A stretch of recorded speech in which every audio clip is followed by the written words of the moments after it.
it's tough to talk about sometimes, but we're diving into a story today. It's one of those that it grabs you. It's about a family fighting, really fighting for their kid, and it makes you think about healthcare and who gets to decide what, when it comes to keeping someone alive. Yeah. It's about Alfie Evans.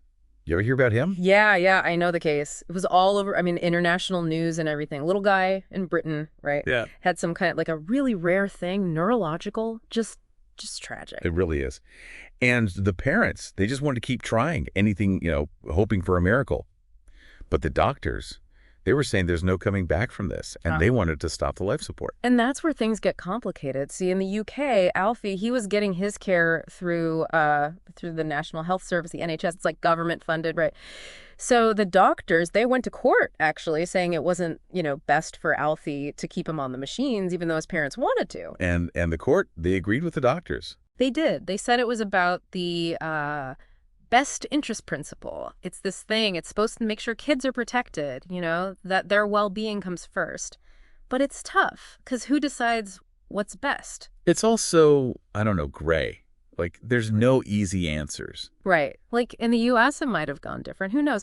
But the British court, they put a lot of weight on what those medical experts were saying about Alfie's chances, or lack of chances. They said it was just prolonging his suffering. But the parents, they didn't see it that way. They started this whole movement, Alfie's Army, trying to get him treatment somewhere else. It was huge. People all over were following it.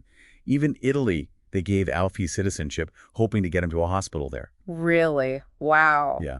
Didn't work, though. The court, they stuck with their decision, wouldn't let Alfie be moved. And the doctors, they'd said, once they took him off life support, he wouldn't be able to breathe on his own. He'd pass quick. But that's not what happened, is it? Sadly, no. Turns out, Alfie, he could breathe, just needed help with the oxygen, Right. But the court's decision, it stood. He was like that for 5 days. 5 days. Imagine what his parents went through, not being able to do anything more for him. It's just a hemping. I don't even have the words. And it's stories like this that make these discussions so important. It's not just a far-off thing. It's real. It's families. It's kids. It makes you think, Yeah. about how much power doctors should have, what rights parents have, what the government's role is in all this. Exactly. And that's kind of what this YouTube video we're looking at gets into. It's called Socialized Medicine and Parental Rights. It's from this Mrs. Media channel. They use Alfie's story to say, look, this is what happens with socialized medicine. Parents lose their say.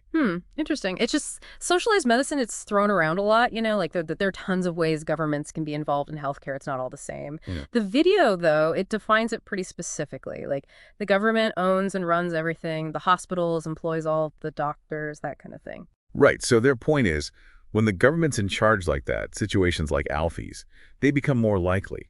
That parents could be overruled, They make it sound pretty scary, like a slippery slope to, a loss of freedom. Okay, I see their point. But I gotta say, I think it's more complicated than that. Like, even if the government is really involved, you can still have, checks and balances, right? You can still have ways to protect individual rights, make sure decisions are made ethically. It's not always a government control equals bad outcome kind of thing. Yeah. It's easy to jump on a bandwagon, especially with a case as emotional as this. For sure. People see a tragedy, they want someone to blame, a system to blame, but it's rarely that straightforward. You're right, it's nuanced. It is. And honestly, Alfie's case, it highlights how tough these questions are. Like, where's the line between, a doctor's duty and a parent's right? And what happens when they clash? How do different healthcare systems try to find that balance? And do they do a good job of protecting everyone involved? Yeah. These aren't just theoretical questions either, even for us right here. How does our local healthcare system work? Does it do a good job of listening to families, to individuals? Are there enough safeguards in place? These are things we should all be asking. We should be. And talking about them. These conversations, they're never easy, but they're necessary. Absolutely. Well, thank you for diving into this with me. It's a lot to process, but it's important. You're welcome. Anytime.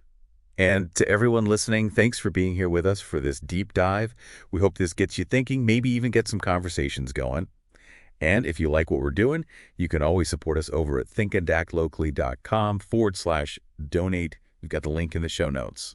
See you next time.